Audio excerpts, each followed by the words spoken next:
문학책 72쪽입니다.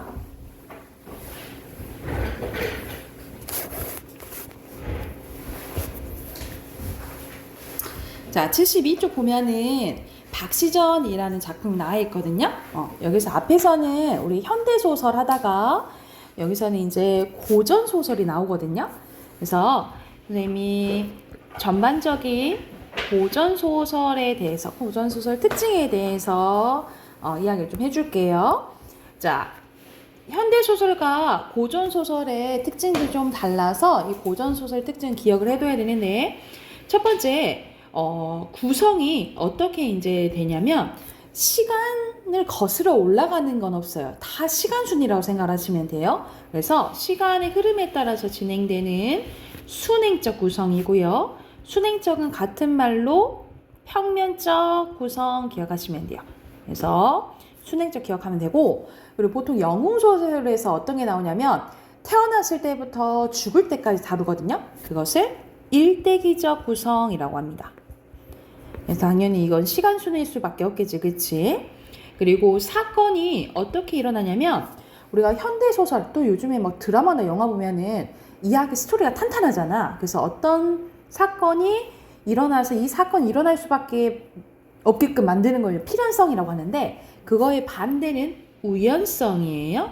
그래서 우연적이다라고 보시면 되고, 그리고 말도 안 되는 비현실적인 이야기가 나옵니다. 그래서 비현실적은 같은 말로 전기적 기억하시면 돼요. 전기적 요소가 쓰였냐라고 물어보는 거는 비현실적인 내용이 나오냐 이 말이라고 생각을 하시면 돼요. 그리고 인물들은 대체적으로 어떠냐면 우리가 효녀 하면은 심청이가 생각나잖아. 그런 식으로 어떤 사회 집단이나 계층을 대표하면 전형적 인물이라고 보시면 되고요. 간단하게 쓰면 어떤 사회 집단, 계층을 대표한다라고 생각하시면 돼요.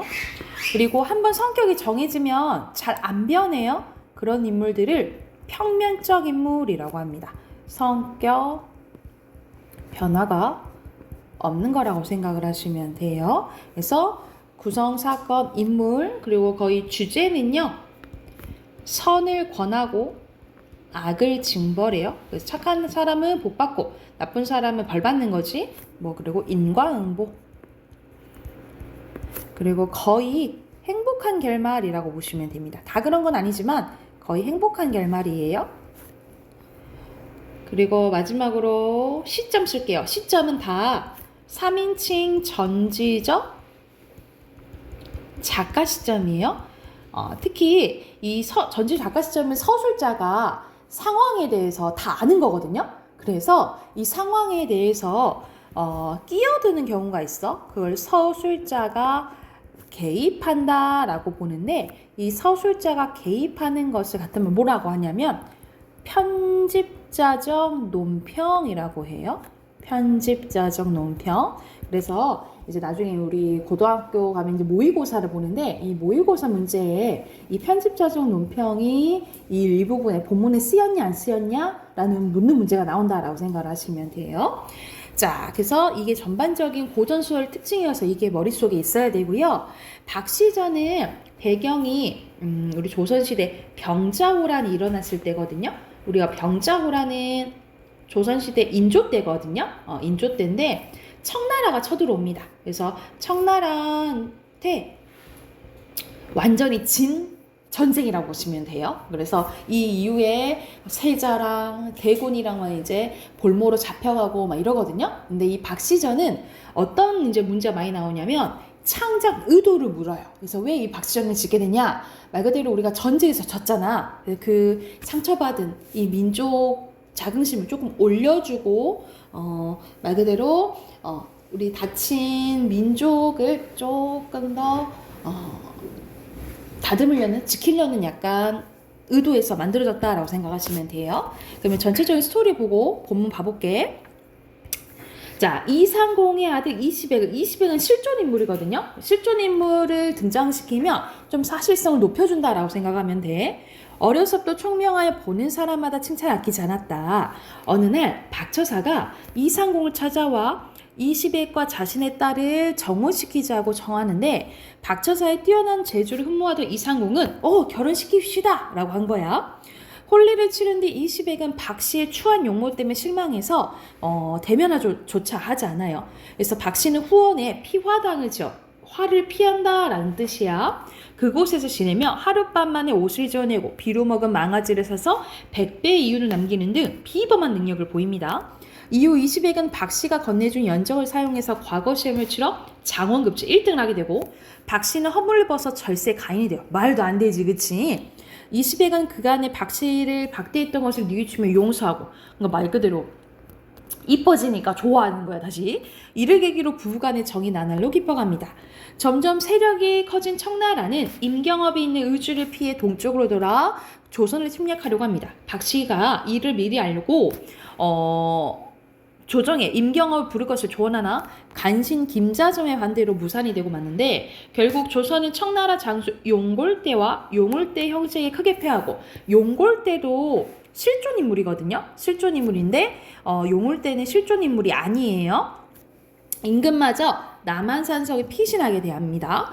장안에 차지하고 있던 재물을 약탈하던 용울대가 박씨가 머무는 피하당을 침범하나 12시녀 개화의 손에 죽게 돼요. 이에 분노한 용골대가 동수의 원수를 갚기에 피하당해 오지만 박씨의 뛰어난 도술에 굴복하게 됩니다.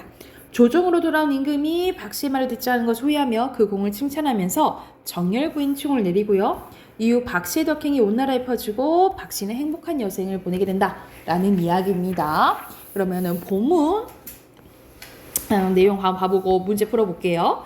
자, 박씨는 초당 이름을 피화당이라고 했다. 개화와 더불어 피화당에서 외로이 지내며 집 뒤뜰 전후좌우로 여러 종류의 나무를 가져다가 심었는데 동쪽에는 푸른 기운을 따라 푸른 흙으로 나무 뿌리를 북돋우고 서쪽에는 흰 기운을 따라 흰 흙으로, 남쪽에는 붉은 기운을 따라 붉은 흙으로 뿌리를 북돋았다.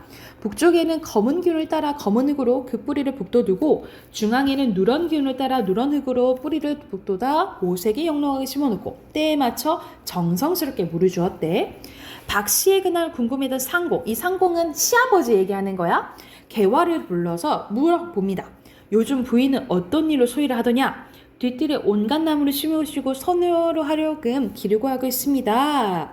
이 사람이 고신선이로구나. 나로서는 감히 그 재주를 헤아릴 수 없을 것이다. 저 나무는 무슨 일로 심었느냐 하고 이제 박씨한테 직접 물어봐요. 박씨가 기룡화복은 인간의 삶과 늘 함께하는 것이옵니다. 뒷날 무슨 일이 생겼을 때 저 나무를 미리 막아보고자 심었습니다. 그렇다면 혹시 이 집 이름을 피화당으로 한 것도 그와 관련된 것이냐? 그러합니다. 하면서 뒷날 무슨 일이 생겼을 때 그 뒷날이란 뭘 얘기하는 거야? 병자호란 얘기하는 거야. 자, 그러면 더 이제 물어본 거야. 그 일이 무엇인지. 한일의 뜻이기에 차마 누설하지 못하겠습니다. 후에 자연히 알게 될 것입니다. 더 묻지 마옵소서. 너는 참으로 나 같은 사람의 며느리가 되기에는 아까운 인물이구나. 내 운수가 사나워서 그런지 아니면 내 자식이 어리석어서 그런지 부부간의 즐거움을 알지 못하고 헛되이 세월을 보내는 것이 안타깝다. 이제 내 나이 60이라 내가 곧 죽으면 너 같은 어진 사람이 집안 사람의 냉대를 어찌 견딜지 다만 그것이 걱정이다. 왜냐면 시아버지 말고는 다 박씨를 안 좋아했거든. 그랬더니 뭐라 하냐면 소부의 생김새가 추하여 부부간의 즐거움을 모르는 것이니 이는 다 소부 탓입니다. 누구를 원망하겠습니까? 다만 제가 원하는 것은 가군이 남편이 과거의 급제에서 부모님을 하여금 영화를 보게 하고 나라를 충성으로 도와 그 이름을 널리 알리는 것입니다. 그리고 그런 후에 다른 가문의 아내를 얻어 자식을 낳고 탈 없이 오래 산다면 저는 죽어도 여한이 없을 거다라고 얘기를 하는 거예요. 그래서 이걸 통해서 여기 남성 위주죠. 남성 중심의 말 그대로 가부장적 가치관이 드러나고 이때 이제 여성의 지위적 사회적 지위가 이제 드러나는 거지. 왜냐면 남자를 위해서 막 희생하고 이런 게 나오잖아요. 그렇죠? 뒤로 넘겨서 이때는 이제 어느 장면이냐면 박씨의 아버지 말 그대로 박처사가 온 날이래요. 상공이 옷깃을 여미고 뜰 아래 내려가 처사, 그러니까 사돈어른을 이제 맞이한 거지. 시백 역시 의간을 갖추고 처사에게 문안을 드렸다. 처사가 시백의 손을 잡고 상공에게 축하 인사를 건넵니다. 이때 이제 이 시백이 과거 급제한 이유거든요. 그래서 역량이 뛰어난 재주로 과거에 급제했으니 이 같은 경사는 다시 없을 줄 압니다. 그간 제가 시골에 있는 관계로 아직 축하 인사를 드리지 못했습니다. 상공이 술과 안주를 내어 대접하여 처사와 함께 그가 만나지 못한 회포를 풀었다. 술이 반쯤 줄어들고 분위기가 무르익어 갈 무렵 상공이 어두운 낯빛으로 처사에게 말이요. 뭘 하냐면 귀한 손님 뵈니 반가운 마음 예사롭고 죄송한 마음은 상가 바다와 같습니다. 무슨 말씀이신지요? 내 자식이 어리석다 보니 어진 아내를 포대접하여 부부간의 즐거움 알지 못하고 있습니다. 제가 늘 타이르곤 하지만 자식이 끝내 아비의 말을 듣지 않더군요. 처사 대하기가 민망할 따름입니다. 아유, 상공께서는 제 못난 딸을 더럽다 않으시고 지금까지 쓰라히 두셨습니다. 이 넓으신 덕에 감사할 따름이온데 이렇게 말씀하시는 오히려 성과옵니다. 예사롭지 않은 며느리가 늘 외롭고 힘들게 지내게 드리는 말씀입니다. 사람의 팔자와 기륭하고는 다 하늘에 달린 것입니다. 아까 전에도 막 박씨가 하늘 얘기하고 막 이랬잖아요. 그치? 이런 것을 뭐라고 하냐면 운명론적, 이미 정해져 있는 운명론적 세계관이라고 해요. 그래서 이 박씨 부녀는 이런 운명론적 세계관을 갖고 있는 거죠. 다 정해져 있다라고 얘기하는 거야. 어찌 그리 지나친 걱정을 하십니까? 처사가 담담하게 말하니 상공도 미안한 마음을 조금 덜 수 있었대. 이후 상공은 처사와 더불어 날마다 바둑두기도 하고 또 피리 불기도 즐겁게 지냈대요. 하루는 처사가 후원으로 들어가 딸을 불러요. 그래서 뭘 하냐면 너의 애곤이 다 끝났으니 누추한 허물을 벗어라 하면서 허물을 벗고 변화하는 술법을 딸에게 가르친 뒤 말합니다. 허물을 벗거든 버리지 말고 시아버지에게 옥으로 된 함을 짜달라고 해서 그 속에 넣어두거라. 이거는 말도 안 되는 일이잖아. 그치? 비현실적인 요소, 같은 말로 전기적 기억하시면 되겠죠? 그러고는 딸과 함께 정담을 나누다가 밖으로 나와 상공에게 작별 인사를 드렸다. 상공이 몸내 섭섭해한 만류했지만 처사는 듣지 않았대요. 할 수 없이 한 잔 술로 작별을 고하고 문 밖으로 나가 존송하였다. 지금 헤어지면 다시 만나기 어려울 것입니다. 늘 건강하시고 복을 누리게 계시기 바랍니다. 그것이 무슨 말씀이십니까? 이제 상공과 이별하고 산에 들어가면 다시 속세에 나오지 못할 듯하여 드리는 말씀입니다. 하면 상공이 슬프게 작별 인사하니 처사는 학을 타고 공중에 올라가 오색을 헤치며 나아갔다. 잠시 후 구름이 걷혔는데 처사가 간 곳은 보이지 않았대. 여기도 비현실적인 요소죠. 그날 밤 박씨는 몸을 깨끗이 씻은 뒤 둔갑술을 부려 허물을 벗었대요. 여기도 비현실적이네요.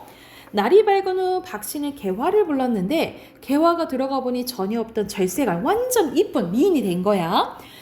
여인의 얼굴은 아름답게 그지없었으며 그 태도는 너무 귀했다. 월공항아와 무산선녀도 따르지 못할 것이고 못할 듯 했고 서시와 양귀비도 미치지 못할 정도로 너무 예뻤다라는 거예요. 자, 그리고 뒤로 가면 거의 결말 부분입니다. 여기서는 결국 이제 그 청나라가 쳐들어왔어요. 그래서 용골대랑 용올대가 이제 쳐들어왔는데 지금 용올대는 죽은 상황이고 용골대가 이제 임금의 항복을 받고 가는 도중에 복수하러 지금 박씨한테 온 상황이에요. 용골대가 잠시 장정들을 뒤로하고 왕비와 세자 대군을 모시고 장안의 재물과 미녀를 거두어 돌아갈 집에 꾸렸다.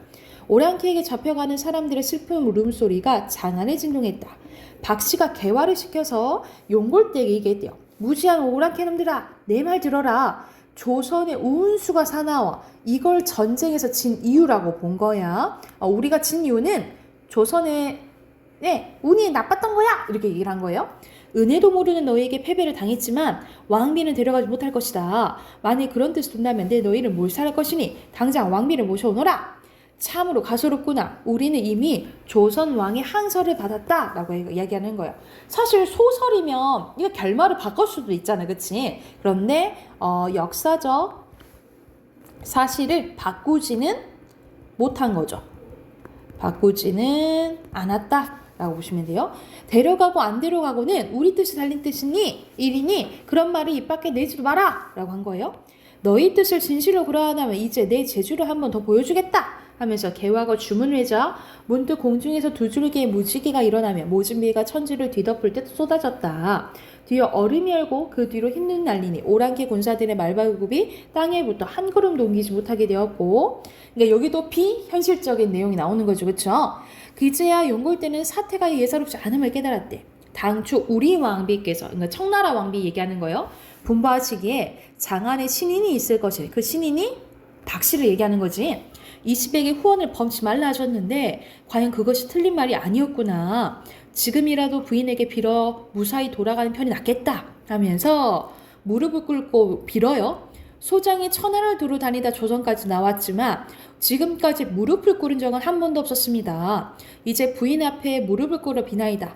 부인의 명대로 왕비는 모셔가지 않을 것이니 부디 길을 열어 무사히 돌아가게 해주십시오 하니까 박씨가 원래는 너희의 씨도 남기지 않고 모두 죽이려 했었다. 하지만 내 사람 목숨 죽이는 것을 좋아하지 않게 용서하는 것이니 네 말대로 왕비는 모셔가지 마라 라고 얘기를 해요. 근데 다 안 데리고 가라고 해야 되잖아. 그치? 근데 뭘 하냐면 근데 너희가 부득이 세자와 대군을 모셔간다면 그 또한 하늘의 뜻이기에 거기까지 못하게 했대. 그러니까 이것도 그 역사적 사실을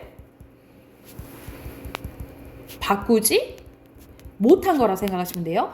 부디 조심하여 모셔가라 라고 얘기를 해. 그렇지 않으면 신장과 갑옷 입은 군사를 몰아 너희들을 다 죽인 뒤 너희 국왕을 사로잡아 분함을 풀고 무지한 백성들까지 남기지 않을 것이다. 나는 앉아있어도 모든 일을 알 수 있다. 부디 내 말 명심해라 라고 해요. 자, 오랑캐 병사들은 황급히 머리를 조아리며 용골대는 다시 애원을 합니다. 말씀드리기 황송하오나 소장 아우의 머리를 내어주시며 부인은 태산 같은 은혜를 잊지 않을 것입니다. 그렇지만 박씨가 얘기해요. 듣거라. 옛날 조양자는 지백의 머리를 오치라고 두고 진양성에 패한 원수를 갚았다더구나. 우리도 용울대의 머리를 내어주지 않고 남한산성에 패한 분을 조금이라도 풀 것이다. 이게 이 박씨전의 창작 의도라고 보시면 돼요. 그러니까 전쟁에서 패한 분을 풀고 싶은 거야. 아무리 애걸해도 그거는 못하겠다. 이 말을 들은 용골대는 그저 용울대 머리를 보고 통곡할 수밖에 없었대. 이렇게 끝나게 되는 이야기예요. 앞으로 가서 74쪽 가서 여기 주제 쓸게요. 대표적인 영웅소설 군담, 전쟁이 아니면 군담 소설이야. 주제는요. 두 가지 쓸게. 박씨의 영웅적 기상과 제주, 또 청나라에 대한 적개심과 민족의 자존감 회복입니다. 주제 이렇게 쓰시면 될 것 같아요. 그리고 73쪽부터 80쪽까지 문제 풀고 답 확인해 봅시다.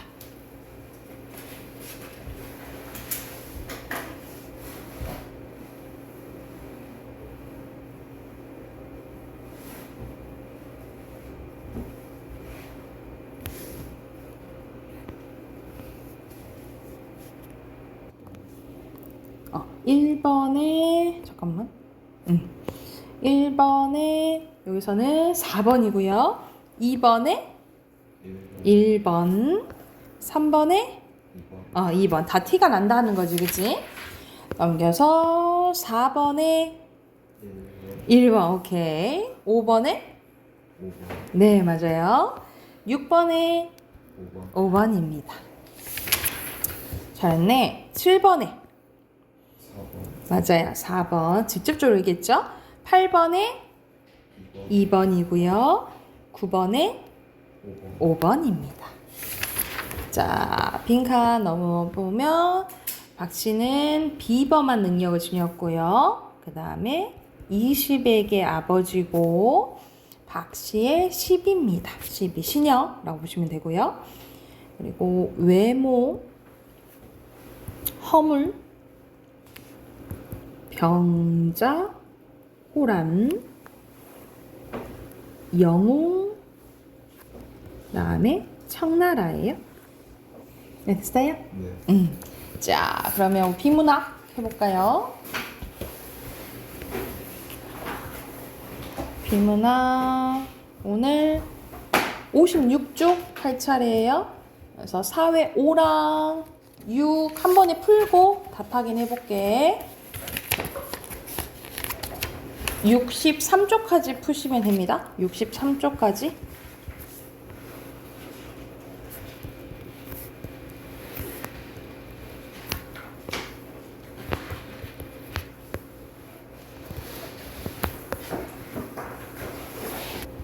같이 한번 봐봅시다. 여기서는 집단지성에 대해서 나오네요. 집단지성이란 다수의 개체가 서로 협력함으로써 얻게 되는 집단의 지적 능력을 의미하는데, 다수의 일반인이 공동의 목표를 이루기 위해서 협력하게 되면 전문가의 능력을 초월하게 된다는 거야. 주로 공유, 참여, 협업 등의 방식으로 이루어지는 집단지성은 인지적 능력을 비롯한 두뇌 모든 활동을 포괄하는 개념입니다.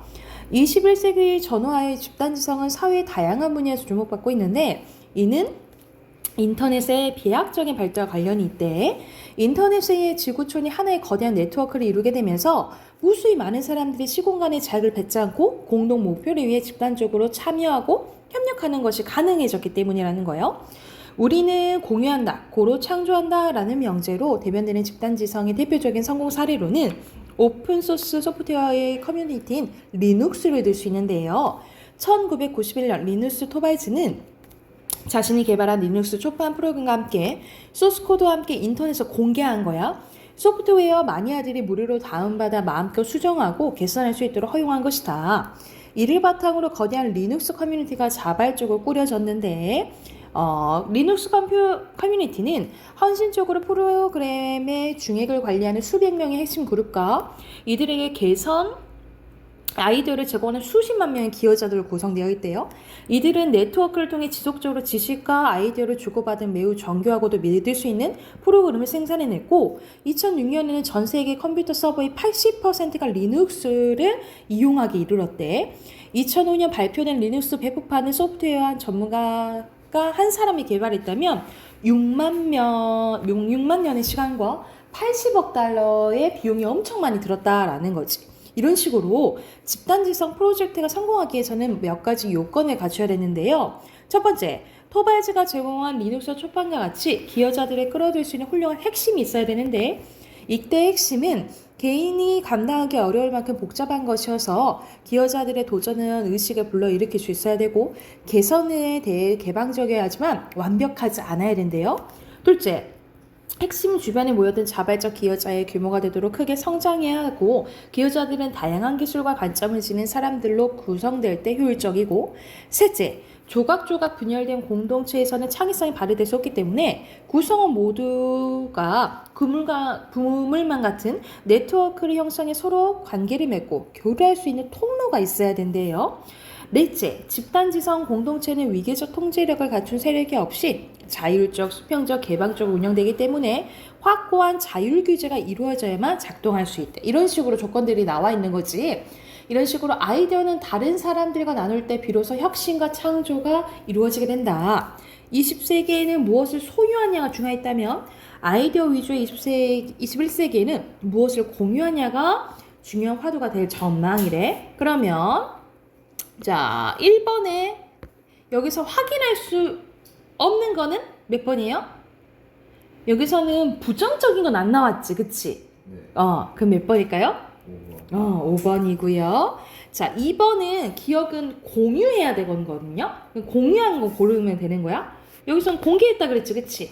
공유하는 거 맞고.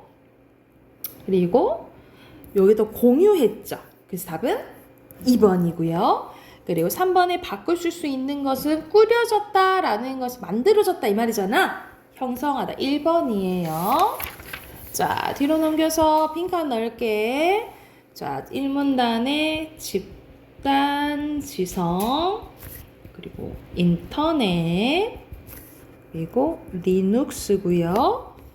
그 다음에 성공, 그 다음에 공유, 그리고 20세기와 21세기 마지막에 나오죠. 20세기는 무엇을 마지막 줄 쓰면 되겠지. 무엇을 소유하냐가 중요했다면 21세기는 무엇을 공유하냐가 중요하게 될 것이다. 이렇게 쓰면 되겠죠. 됐을까요? 이걸 쓰시면 되고 자 3번의 빈칸 핵심 다양한 네트워크 자율 규제예요. 그 다음에 오른쪽에 어휘, 창조, 화두, 비약, 혁신, 네트워크고요. 그 다음에 여기 초성 힌트도 있네. 포괄, 그 다음에 개선, 위계입니다. 자, 두 번째 거 갈게요. 두 번째 거에서는 사회적 기업에 대해서 나오네. 우리 사회에는 이윤 추구를 목적으로 하는 일반적 기업이 있는 반면에 사회적 가치를 추구로 하는 비영리적인 기관이 있는데요. 이와 달리 사회적 가치 추구를 위해 이윤을 창출하는 기업이 있는데 이것을 사회적 기업이라고 하는데 이러한 기업은 환경 문제, 취약계층의 복지 등과 같은 사회 문제를 해결하고자 재화 서비스를 생산, 판매하는 경제활동 얘기하는데요. 사회적 기업은 혼성조직, 그리고 자원 동원의 다양성, 민주적 조직 운영의 특성을 가지고 있습니다. 그래서 이거에 대해서 자세히 나와 있는 거야. 이와 같은 사회적 기업의 특성을 구체적인 사례들을 통해 하나씩 살펴보자. 버려진 물건으로 조형물을 만들고 이를 전시해 수익을 창출한 A 기업일 경우 그 수익의 70%를 환경단체에 기부를 한대요. 그 전시회 활동과 수익 기부 활동을 보면 A 기업이 환경 문제 해결이라는 사회적 가치 창출을 목표로 한다는 것을 알 수 있다. 이를 볼 때 사회적 기업은 사회적 가치 창출을 위한 공익성과 이를 위한 이윤 추구성을 모두 가지고 있는 혼성 조직이구나 라는 것을 알 수 있고요. 취약계층 사람들을 고용하여 결식 이웃에게 저렴한 가격으로 판매할 도시락을 만들고 배달하는 사업체 B의 경우 도시락 판매로 얻은 수익만으로는 지속적인 기업 운영이 불가능해요. 그래서 B기업은 기부나 후원 그리고 정부 보조 등 같은 여러 가지 방법으로 자원을 동원하는데 이게 자원 동원의 다양성이라는 거지. 또한 B기업에서는 기업의 설립과 운영에 가장 많은 돈을 기부한 창립자 하더라도 다른 기업 구성원들과 동등한 의사결정을 가지거든요. 뿐만 아니라 구성원 모두가 자발적인 참여를 유도하고 구성원 의견을 모두 민주적으로 모아서 기업이 운영된대. 그래서 이게 조직 운영의 민주성이라는 거야. 이러한 사회적 기업은 이윤을 사회 또는 지역 공동체의 취약계층에 되돌려 사회 통합에 기여하는데요. 악기 연주가 가능한 미취업 장애인들을 고용해서 정기 연주회를 열어 얻은 수익을 장애인 복지 사업에 기부하는 C기업이 있는데 이 기업은 미취업 장애인 고용을 통해 취약계층의 실업 문제를 해결하고 기업 활동에서 창출한 이윤을 장애인 복지 사업에 기부하여 복지 서비스 확대에 기여했다. 이는 취약계층이 느끼는 사회적 소외감을 줄여 사회 통합의 보탬이 된 거라 할 수 있겠죠. 오늘날 취약계층의 실업률 급증, 그리고 사회복지 서비스 부족, 환경 문제 심화 등 다양한 사회적 문제 때문에 이를 극복하기 위해서 공동체의 역할이 절실하게 요구된다. 사회적 기업은 이런 역할을 지속적으로 수행할 수 있는 대안으로 떠오르고 있대요. 그러면 여기서 1번에 안 나와 있는 거 볼까? 여기서는 2번이고요. 권한 안 나와 있고. 그리고 2번에 바꿔 쓸 수 없는 거 1번이거든요. 제공한다라는 것은 만드는 거니까 작에 해당되겠죠. 제공을 주는 거니까. 뒤로 넘겨서 이윤, 공익성, 그리고 자발적, 민주적, 통합 쓰시면 되고요. 그 다음에 이렇게 표시하시면 돼요. 그 다음 5 여기서는 돈이나 그 밖의 값싼 물건이잖아. 그래서 여기서는 재물이에요. X 5고요. 절실, 대안, 취약, 소외감이에요. 됐나요? 우리 마지막 문법 꺼내봅시다. 우리 26쪽 하다가 말았거든요. 26쪽 펴봅시다. 우리 저번 시간에 했던 게 의문 동화 중에 비음화였어요. 다시 한번 복습하면 비음화는 기역, 디귿, 비읍이 니은, 미음 만나서 각각 이응, 니은, 미음으로 변한다 했고요. 그리고 이 리을이 웃긴 놈이라 했지. 니은, 리을 이외의 자음과 만나면 오히려 뭐로 변한다 했어?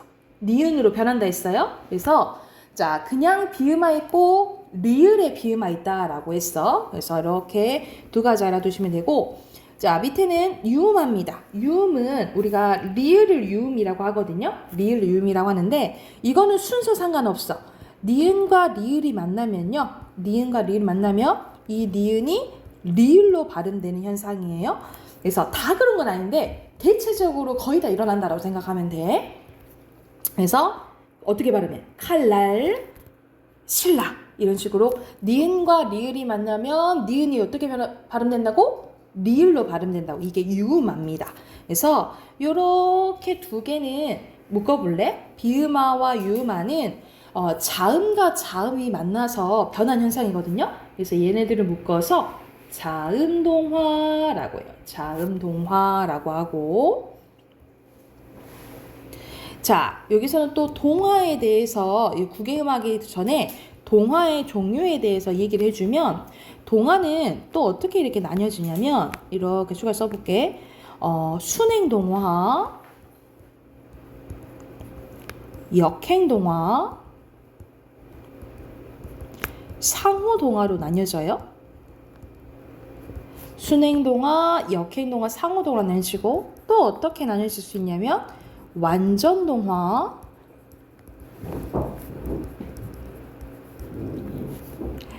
불완전동화로 나뉘어집니다. 그래서 순행동화는 뭐라고 생각하면 되냐면 앞에 게 영향을 받아서 뒤에 게 바뀌면 순행이고요. 역행은 앞에 게 바뀌면 역행, 상호는 두 개 다 바뀌면 상호동화라고 해요. 그래서 예를 들어볼게. 얘는 달림 봐봐. 달림은 앞에 게 바뀌어서 뒤에 게 바뀌었어? 뒤에 게 바뀌었지. 그러면 이건 순행동화인 거야. 근데 니은이 리을이랑 완전 똑같이 바뀌었지, 그치? 그러면 얘는 완전동화도 되는 거예요. 이해됐어요?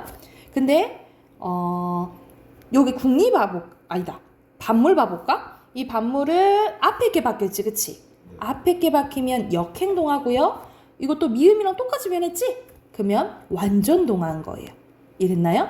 그런데 여기 백로 봐봐. 백로는 백로 두 개 다 바뀌었지, 그치? 이렇게 두 개 다 바뀌면 상호동화라고 하고, 완전히 똑같이 바뀐 건 아니잖아, 그치? 그러면 불완전동화라고 해요. 이해됐나요? 다시 한번. 동화는 뒤에 게 바뀌면 순행, 앞에 게 바뀌면 역행, 두 개 다 바뀌면 상호, 완전 똑같이 바뀌면 완전, 아니면 불완전, 이렇게 생각하시면 돼요. 이해됐을까요? 자, 마지막 국외음화 봐볼게요. 국외음화는 표로 보면 디귿, 티읕이 이를 만나면 디귿이 지읒으로 변하고 티읕이 치읒으로 변하는 걸 국외음화라고 해요. 이걸 지읒, 치읒을 국외음이라고 하거든요. 그래서 우리 봐봐. 이거 해도 디라고 안 하고 해도 지라고 발음하죠, 그쵸? 이거 같이 가자, 같이가 아니고 같이로 발음하죠, 그쵸? 이게 국외음화 현상이라고 하는데, 이거는 조건이 중요해. 요 이 있죠? 이 이가 의미가 없는 형식 형태소여야 돼요. 형식 형태소는 의미가 없는 형태소를 얘기하는 거야. 얘가 의미가 없는 형식 형태소여만 일어난다라고 생각하시면 돼요. 그러면 의미가 만약 있는 이면 국외음화가 일어나지가 않겠죠, 그렇죠? 그래서 밑에 예시 봐볼게. 자, 여기서는 국외음화는 안 일어날 때가 한 형태소 안에서는 일어나지 않고요. 이렇게 D 하나 있으면 일어나지 않고요. 실질 형태소와 결합하면 일어나지 않아요. 실질 형태소는 의미가 있는 걸 얘기하는 거야. 자, 예를 들어서 자, 영우야, 여기서 이랑 있잖아. 자, 첫 번째 밭이랑 논이랑 할 때는 조사거든요. 이때는 조사는 의미가 없는 형식 형태소예요. 그러면은 국외음화가 일어날 수 있는 환경이 되죠. 그쵸? 그래서 발음이 자연스럽게 어떻게 발음나?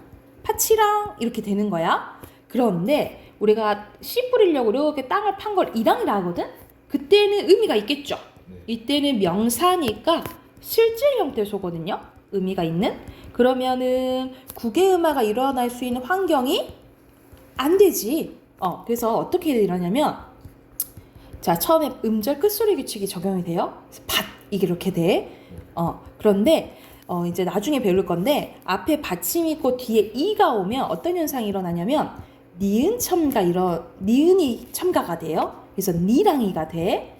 근데 우리 앞에서 디귿이랑 니은이 만나면 무슨 현상이 일어났지? 니은이 비음이잖아요. 그래서 비음화가 일어나. 그래서 결과적으로 어떻게 발음나? 반니랑 이렇게 발음이 나요. 그래서 자, 이거 써줄게. 처음에 이거는 이제 국외음화가 안 일어나니까 음절에 끝소리 규칙이 적용이 되고, 그 다음에 니은 첨가 현상 일어나고, 그 다음에 비음화가 일어나서 결과적으로 어떻게 발음난다? 반니랑 이렇게 발음난다 라고 써놓으시면 될 것 같아요.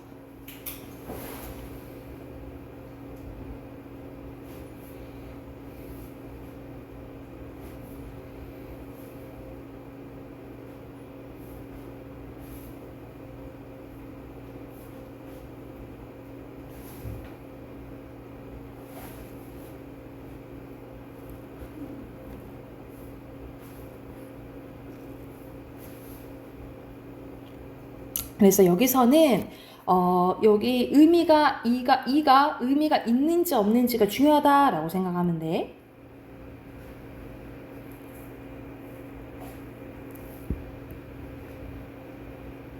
그래서 이렇게가 세 가지가 비음화, 유음화, 국외음화가 동하고요. 동하고요.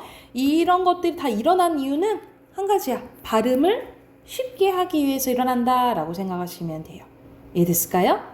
그러면 여기 참고하면서 옆에 문제 쭉 풀어볼게. 27쪽부터 뒤에 29쪽까지 문제 풀어볼게요. 영호야, 여기 남은데 29쪽까지 숙제로 해옵시다. 네.